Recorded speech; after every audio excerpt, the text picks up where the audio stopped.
Bueno, les saludo con mucho gusto y mucho cariño y una vez más, Pastor Juan, gracias por el gozo de estar aquí y pues compartir de nuestro corazón a nuestros consiervos.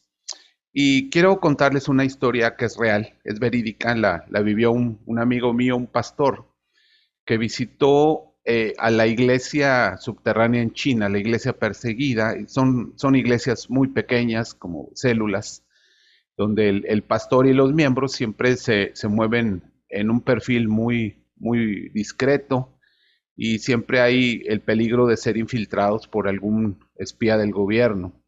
Y este pastor le contó a mi amigo, estando allí en China, que se había estado reuniendo y siempre hay personas nuevas que llegan. Y llegaron algunos, pero el pastor tenía la sospecha que alguno de ellos era espía. Y para descubrirlo, lo que hizo este pastor fue que terminando la reunión, le dijo a toda la iglesia, iglesia, pues la siguiente reunión no les voy a decir ni el día, ni la hora, ni el lugar. Vamos a tener una reunión en algún momento, pero el día, la hora y el lugar se lo tienen ustedes que preguntar a Dios. Y ahí nos veremos ese día. Entonces los despidió, y el pastor definió un día, un lugar y una hora. Y cuando llegó ese día y esa hora, en ese lugar diferente, toda la iglesia llegó, toda, menos una persona. Y esa persona, pues el pastor pudo saber que era el espía que se había infiltrado. ¿Qué estaba pasando con esta iglesia o qué pasa con esta iglesia en China? Que todos los miembros son personas que tienen la capacidad de escuchar a Dios y de escucharlo puntualmente y de tomar decisiones guiados por el Espíritu Santo. Y obviamente los que no son hijos de Dios, pues no lo pueden hacer, ¿no? Dice Juan 10:27, mis ovejas oyen mi voz. Este es un versículo muy poderoso porque declara que el derecho de nacimiento de todo creyente es escuchar la voz de Dios. Y bueno, ¿por qué les cuento esta historia? Porque yo estaba meditando que si nosotros pudiéramos regresar en el tiempo al año, no sé, 2010, unos 10 años antes de la pandemia, y pudiéramos ahora hacer la iglesia, pastorear, prepararnos para el futuro, yo estoy seguro de que la mayoría haríamos algunos cambios muy radicales. Yo creo que algunas cosas que estuvimos haciendo no las haríamos y otras que no hicimos o que las hicimos con menor intensidad, las haríamos, ¿no? Yo ahí en el bosquejo que me imagino que les hicieron llegar o les harán llegar, mencionaba, por ejemplo, que una estrategia en el 2010 al futuro sería finanzas sanas, ¿no? No generar deudas, no embarcarnos en proyectos económicos muy grandes, sino al contrario, ¿no? Fomentar una preparación económica, un ahorro quizá, ¿no? ¿Por qué? Pues porque en el futuro es una de las cosas que más ha afectado a la iglesia, ¿no? El aspecto de finanzas que se han caído.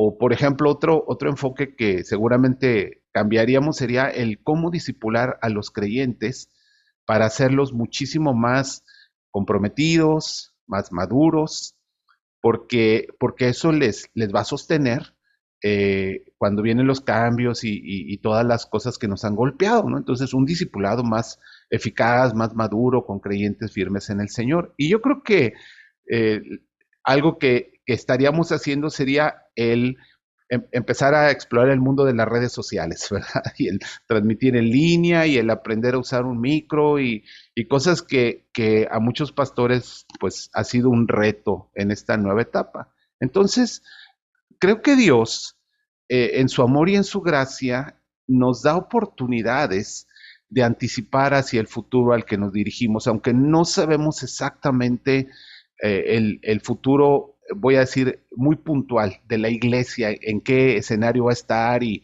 qué cosas van a cambiar y algunas ya nunca van a regresar, pero Dios es bueno y Él está preparado y siempre va adelante de nosotros. Entonces, usando el libro de los Hechos, yo veo como dos partes de la historia de la iglesia y gracias a Dios que tenemos una buena descripción ahí. porque vemos cómo se condujo la iglesia y cómo la constante es que la iglesia prosperó, la iglesia prevaleció, la iglesia permaneció. No importa en qué capítulo del libro de los Hechos tú estudies a la iglesia, tú vas a ver a una iglesia fuerte, una iglesia firme, una iglesia eficaz. Y entonces tenemos que ir a dónde están esos principios, dónde están uh, esas enseñanzas que el Señor nos quiere dar a la iglesia de hoy, ¿no? Entonces veo dos etapas. La primera etapa es la que iría de Hechos capítulo 1 al capítulo 7, el inicio de la iglesia, el día de Pentecostés, los apóstoles, los primeros creyentes, la predicación principalmente en Jerusalén. Y lo que vemos ahí es que la iglesia está bajo la dirección soberana del Espíritu Santo. Eso es evidente. El Espíritu Santo es el Señor funcional de la iglesia junto con Cristo. Y la iglesia está creciendo sobrenaturalmente, o sea, creciendo en número, pero el interior de los creyentes también está creciendo, también está madurando. Y hay versículos que lo dicen una y otra vez, ahí los tienen en el bosquejo, Hechos 1:8, etcétera, ahí están. Pero me gusta mucho lo que dice Hechos 2:42 y Hechos 2:46, que es una buena manera de describir esta etapa de la vida de la iglesia. Dice, y perseveraban en la doctrina de los apóstoles, en la comunión unos con otros, en el partimiento del pan y en las oraciones, y perseverando unánimes cada día en el templo y partiendo el pan en las casas, comían juntos con alegría y sencillez de corazón. Estos dos versículos describen mucho de esa iglesia, de ese tiempo, en el cual voy a decir así, la persecución era un poco más leve, es decir, perseguían principalmente a los apóstoles, pero no a los creyentes. Eran situaciones más pues llevaderas, un encarcelamiento, unos azotes, pero pues de ahí no pasaba. Y la iglesia tenía, voy a decir así, mucha libertad. Iba al templo, no los habían expulsado del templo, sus casas eran centros de predicación, tenían una comunión muy especial y entonces vemos al menos tres cosas que destacan en esta etapa de la iglesia. Ellos estaban recibiendo la doctrina o la enseñanza de los apóstoles, o sea, tenían el gran privilegio de sentarse a los pies de Tomás, de Pedro, de Felipe, de Juan. Bueno, Felipe no era apóstol, después va a ser diácono, pero Pedro, Juan, Jacobo, Andrés, Tomás, Bartolomé, se sentaban a sus pies y literalmente de viva voz oían la doctrina, ¿no? Entonces era una enseñanza muy pura, una enseñanza muy limpia. Y luego, además de recibir esa enseñanza, tenían lugares de congregación, o sea, estaban en templo. Obviamente iban al templo a adorar y el templo funcionaba también para reuniones masivas, pero luego tenían reuniones en casa y esas reuniones eran libres. En esas reuniones cualquiera podía llegar y era bienvenido. Y rematan estos versículos diciendo que había una comunión estrecha entre ellos, o sea, eran redes de amigos, redes de comunión, de hermanos en la fe, se ayudaban mucho, las necesidades de unos eran suplidas por todos. Yo diría que es una etapa de una iglesia en la que uno quisiera vivir y quedarse ahí, ¿verdad? Uno quisiera tener ese tipo de iglesia donde la palabra es poderosa, donde la gente llega, donde la gente está esperando que se abra el templo para entrar, y donde las casas son centros de predicación y hay un amor genuino entre todos los creyentes, ¿verdad? Y todo eso estaba diseñado por Dios y yo creo que la iglesia ahí se hubiera quedado, ¿no? Así como cuando Pedro le dice a Jesús, Señor, permítenos hacer 3 enramadas, una para ti, una para Moisés, una para Elías, porque esto está muy bueno. ¿Qué necesidad de bajar? ¿Qué necesidad de ir allá a lidiar con fariseos o con los demás discípulos? Aquí estamos bien, aquí nos podemos quedar. Esto es maravilloso. Y creo que la iglesia disfrutamos de muchísima libertad y de muchísimos recursos, eh, salvo esas zonas difíciles que el cristiano es perseguido, pero hablando de México, las décadas pasadas han sido increíbles de libertad, de recursos, de enseñanza, de provisión. Nos hemos podido extender a casi cualquier área que queramos, etcétera, ¿no? Pero en la soberanía de Dios y en la sabiduría de Dios viene un cambio brutal, que es después del capítulo 7, cuando Esteban, el diácono, es asesinado, y entonces se desata una persecución para la iglesia y entramos el capítulo 8 en adelante. Y yo alguna vez escuché a alguien decir que Hechos 1:8, como la iglesia no entendió el mensaje de ir a Judea y a Samaria y al último de la tierra, entonces tuvo que venir Hechos 8:1, que es cuando son dispersados, ¿no? El asunto es que a partir del capítulo 8 las cosas cambian de una manera muy radical. Y ahora vienen muchos, viene la persecución, viene la dispersión de la iglesia, los discípulos se quedan los apóstoles se quedan en Jerusalén, pero ya no van a tener ese contacto con los creyentes. Ahora son dispersados, ahora sí que como les agarró el camino, o buscando sus raíces, los que tenían parientes pues en Galilea o en Samaria. Algunos fueron a dar hasta Creta o hasta Antioquía. ¿Por qué fueron a dar hasta allá? Seguramente tenían raíces, ¿no? O contactos o alguien que los acogiera.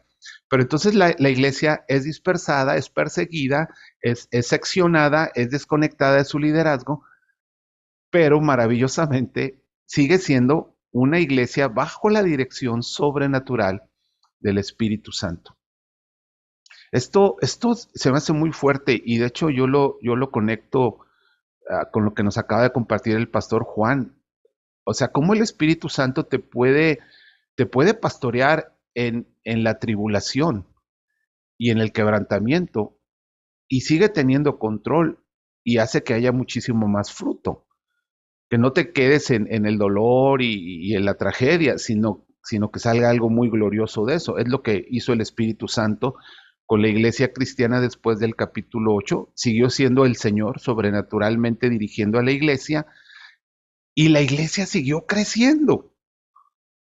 O sea, siguió creciendo. Es más, creció más, ¿no? Y ahí vienen muchos pasajes de esa segunda parte de Hechos 8 en adelante. Ahora, la iglesia sigue creciendo y el Espíritu Santo sigue en control de la iglesia, pero en esta etapa los apóstoles ya no están como la figura preeminente congregando a la iglesia, ya no se reúnen en el templo. Las casas, pues lo de Jerusalén se cerró y los que tenían el lujo, el privilegio de tener una casa en otra región o alguien que los acogiera, pues ya eran reuniones más limitadas, a amigos, a grupos muy pequeños, pero la iglesia pasó por ahí fortalecida y tuvo una, voy a decir, adaptación para vivir esos nuevos tiempos. Y ese es el meollo de la palabra que Dios puso en mi corazón. El entender que la iglesia se debe adaptar al futuro, aunque no sepamos exactamente qué futuro nos espera, a qué tan corto plazo, pero las cosas que van a cambiar ya permanentemente, entonces adaptarnos y estar listos para ser la iglesia que el Señor quiere que seamos, o sea, hacia allá quiero llegar. Y entonces la pregunta es, ¿cómo hicieron la iglesia del libro de los Hechos? ¿Cómo hizo para pasar esta transición? Y ahí yo les propongo un ejemplo para verlo, visualizarlo en un cuadro que está ahí, y es como la iglesia, nuestra iglesia, la iglesia cristiana del siglo XX y del XXI, porque casi todos venimos del siglo pasado, por ejemplo, ha sido una iglesia con estas características, muy templocéntrica, o sea, o auditoriocéntrica, donde la mayoría de lo que la iglesia es y hace se da dentro de las paredes, una iglesia pastorcéntrica, donde en el mejor de los casos el pastor, la pastora es una figura muy relevante, muy central, en ocasiones es quien coordina o a veces hasta controla todo, ¿verdad? En la iglesia. Una iglesia cultocéntrica que vamos a decir, el momento más grande y glorioso es cuando se reúnen en ese evento y muy enfocado a el día de la reunión o domingo céntrica, ¿no? Entonces esto diríamos que el siglo pasado caracterizaba la mayoría de nuestras iglesias. Y ahora que viene esta pandemia, pues estamos migrando y ya no es tanto un templo, un auditorio, sino una transmisión. Todavía hay iglesias que ha sido muy intermitente regresar y si regresan, pues a veces tienen que volver a cerrar. Entonces ahora es como transmisión céntrica. Ahora la convocatoria es el día que transmitimos o el día que tenemos nuestra reunión en línea y el pastor sigue estando ahí, pero ya ahora más el conductor céntrico, ¿no? De hecho, como que les ha ido mejor a los pastores que manejan mejor el tema redes, el tema de micrófono, cámara, saber moverse, que el que no lo sabe. Yo tengo un amigo que dice, es que me siento raro porque yo espero que me digan amén y que aplaudan. Dice, y nada más veo caras ahí, algunos ni veo sus caras, nada veo su nombre. Sí, ha sido un reto, pero se está moviendo a conductor céntrica, canal céntrica, horario céntrica. O sea, lo que nos congrega es la hora y la transmisión. Pero bueno, pues eso ya ha conllevado retos porque pues ahora ya somos como una opción dentro de un montón de canales, ¿verdad? Y ahora aún los miembros de la iglesia pues ya pueden oír a otros predicadores y a lo mejor les gusta más otros y qué sé yo. Bueno, pero a lo que yo quiero que meditemos es, ¿qué pasaría si en el futuro aún esto cambia? ¿Qué pasaría si en algún momento no tuviéramos la posibilidad de usar las redes, que las censuraran, que dijeran, no, es un discurso de odio, no puedes cantar esto, no tienes derechos de autor, te lo vamos a tijeretear, te lo vamos a detener, no, pues te han acusado de un discurso de odio, así es que ahorita no puedes transmitir? ¿Qué pasaría si viniera esa censura o cerraran los auditorios otra vez por temas así de salud o de que solo se pueden congregar si van vacunados y con su certificado y entonces los que no se quieren vacunar van a decir, no, pues me están quitando mi libertad, en fin, cosas que pueden suceder.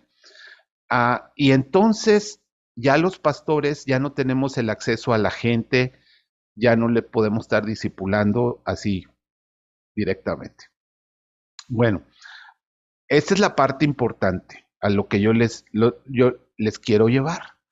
La iglesia del libro de los Hechos, del 8 en adelante, pudo prevalecer y prosperar en todo tipo de cultura. Una cultura inmoral, por ejemplo, como la de Grecia, culturas increíblemente paganas, toda Asia Menor, ni se diga Roma, circunstancias adversas, persecuciones, cambios, líderes. Yo me acuerdo, no sé si fue, creo que fue Elias Tepper, que hace muchos años decía que estaban abriendo la iglesia Betel y principalmente prosperaban entre enfermos terminales de VIH y decía cada 3 meses enterramos a un diácono, cada 3, 4 meses hay que sepultar a un pastor.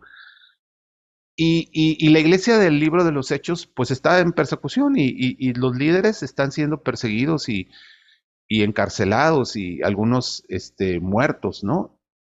Pero la iglesia sigue bajo la soberanía del Espíritu Santo prosperando y creciendo. Entonces, ¿cuál es el enfoque?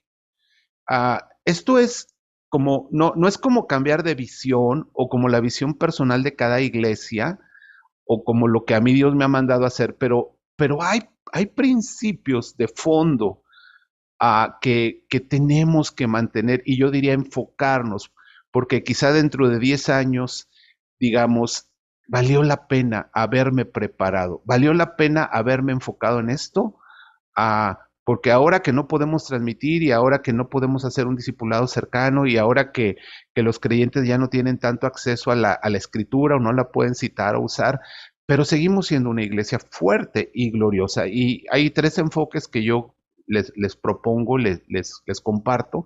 El primero, cada creyente debe aprender la importancia de lo que significa permanecer en Cristo. Ustedes recuerdan en Juan 15 cómo Jesús habla de somos ramas, que tenemos que estar pegadas a Jesús, y permanecer en Cristo es una relación vital, una relación fresca, una relación que es eficaz en nuestra vida. Ah, los creyentes deben aprender a escuchar la voz de Dios, como los creyentes de China que si un día se quedan sin pastor, todavía tienen al buen pastor, todavía tienen al Señor, les va a hablar y les va a pastorear hasta en tiempos difíciles, ¿no? Entonces, escuchar la voz de Dios y usar el conocer la palabra de Dios, pero como verdadero alimento. Decía Jesús en Mateo 4:4, no solo de pan vive el hombre, o sea, el pan físico es para el alimento, para el cuerpo físico, pero el pan espiritual de la palabra debe de estar fortaleciendo cada día nuestro ser interior. Es decir, ¿cómo es que yo no quedo aplastado y abrumado por las presiones de fuera? Soy como una lata de refresco vacía. Si no hay nada dentro, la presión, el temor, la persecución me va a aplastar. Pero si el interior está lleno de algo, está fortalecido, dice Pablo, aún las tribulaciones producen un peso excelente y eterno de gloria. O sea, en mi interior está lleno de gloria de Dios. La tribulación hace que me llene de ese peso, de esa evidente presencia de Dios en mi corazón. Entonces, si adentro está nutrido, el ser interior está nutrido, lo exterior no nos va a aplastar. Así es que el creyente debe aprender a escuchar la voz de Dios, debe de aprender a alimentarse de la palabra como verdadero alimento, a, para poder perseverar en la doctrina de los apóstoles. Ahora, queridos pastores, esto nos tiene que suceder a nosotros primero. O sea, nosotros debemos de tener cuidado de no convertirnos en profesionales de la palabra. La palabra tiene que seguir siendo nuestro alimento y la permanencia en Cristo tiene que seguir siendo la prioridad, aunque añadamos conocimiento a ello. O sea, no hay nada malo en añadir conocimiento y aprender muchísimo más y ser doctos en la palabra y hacer posgrados. Eso es muy bueno, pero nunca soltar el que la palabra nos alimente diariamente y que escuchemos la voz de Dios diariamente para permanecer unidos a Jesús. O sea, los pastores debemos enseñar a los creyentes lo que significa permanecer en Cristo. Me encanta la historia real del pastor de China porque el día que la policía secreta detiene a un pastor y lo encarcela, la iglesia no queda en crisis. La iglesia no dice, ¿y ahora qué vamos a hacer? Y a ver, ahora todos saben que Dios sigue ahí y lo escuchan y les da sabiduría. Entonces, aun si el pastor ya no está presente en la iglesia sigue fuerte y el Espíritu Santo la sigue gobernando. El segundo enfoque es que los creyentes del libro de los Hechos, vemos que ellos aprendieron que su supremo llamamiento era crecer en madurez. Pablo les enseñó mucho de eso, les hablaba, por ejemplo, de conceptos como despójate de lo viejo, revístete de lo nuevo, si eras así ya no seas, y que el llamado de Dios es que madures, y ellos lo tomaron muy en serio. El madurar no era como una opción o como un lujo para los espirituales, ¿no? Sino que tenían que abrazarlo. Y la Biblia lo menciona de diferentes formas que son sinónimos como andar en el espíritu, como vivir en santidad, como fructificar, como crecer en madurez, como ser un buen siervo. Pero básicamente todo se refiere al entrenamiento y a la capacidad de que la vida pasada va quedando en el pasado, los patrones tóxicos de conducta, las adicciones, las debilidades, para dar lugar a madurez. Y madurez es igual a ser perfecto, no en el sentido de que ya no se cometen errores, sino de que hay un avance y una maduración. Entonces estos creyentes abrazaban eso.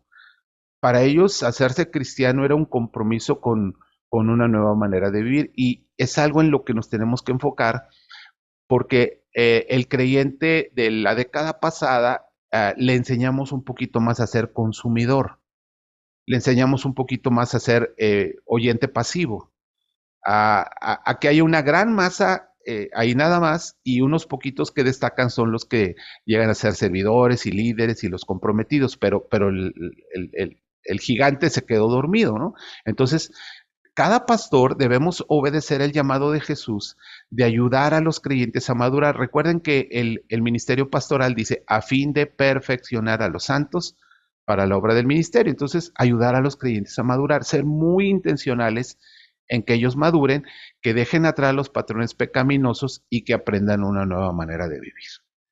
Y el tercer enfoque, además de permanecer en Cristo y ver como un llamamiento supremo el madurar, es el que cada creyente aprenda a discipular a otros, a compartir su fe y también a cumplir su ministerio personal. O sea, que cada creyente debe de ser entrenado para yo cómo le podría compartir mi fe a alguien y ayudarle a dar los pasos que un nuevo discípulo debe dar. Eso es algo que es como tan básico como, por ejemplo, un barco lleno de marinos y que todos deben saber nadar, ¿verdad? O sea, si esos hombres van a vivir en el agua, pues necesitan saber nadar, eso es básico. Entonces, los creyentes, aunque hay algunos que son evangelistas, pero los creyentes deben de saber compartir su fe y enseñar los pasos de el nuevo discípulo y también entender que a cada uno el Señor le asigna ministerios personales y deben de aprender a desarrollar sus ministerios para que aún si los líderes ya no están presentes, la palabra pueda correr entre las personas y Dios siga añadiendo a la iglesia a los que han de ser salvos. Sabemos que ya no están los apóstoles con ellos, pero ellos están evangelizando y me conmueve mucho ver que no llevaban Biblias, no llevaban tratados, llevaban una parte de la doctrina de los apóstoles que habían alcanzado a aprender, pero eso era suficiente para permanecer y para ser discípulos. Entonces, en un escenario muy difícil que la iglesia pudiera enfrentar, en un escenario como el que la iglesia en China enfrenta el día de hoy, nosotros podemos estar preparados. Si llega a eso, estar preparados. Y si no llega, de todos modos, estos principios van a ser una iglesia muy fuerte, muy estable, una iglesia que cumple el llamado del Señor. Y recuerden que todo comienza por nosotros, todo comienza porque me suceda a mí, en lo que Dios me ha llamado, en lo que yo debo mantener mi comunión con Él, en lo que yo debo estar madurando. Y de esa manera, no importa el futuro que venga, vamos a estar listos y ese es el anhelo de mi corazón. Así es que les bendigo y déjenme orar que el Señor nos inspire, te inspire a enfocarte como pastor para los años que vienen, porque para este tiempo Dios nos hizo pastores. Es un gran privilegio ser pastores de estos tiempos, entrar en estas transiciones y saber que Dios nos escogió. Así es que vamos a orar. Acompáñenme a orar.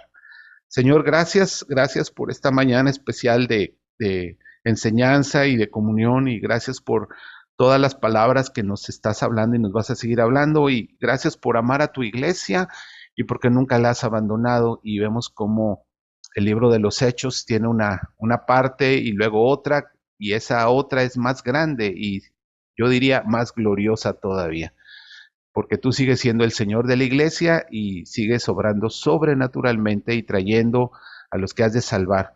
Pero Padre, bendigo a este grupo de pastores para que seamos pastores entendidos de estos tiempos, pastores preparados para el futuro, que el futuro no nos tome por sorpresa, que pastoreemos conforme a tu corazón a tu iglesia para que tu iglesia esté lista para cualquier escenario y cumpla el llamado que tú le has dado. Padre, les bendigo y te agradezco por este tiempo en el nombre de Jesús. Amén. Amén.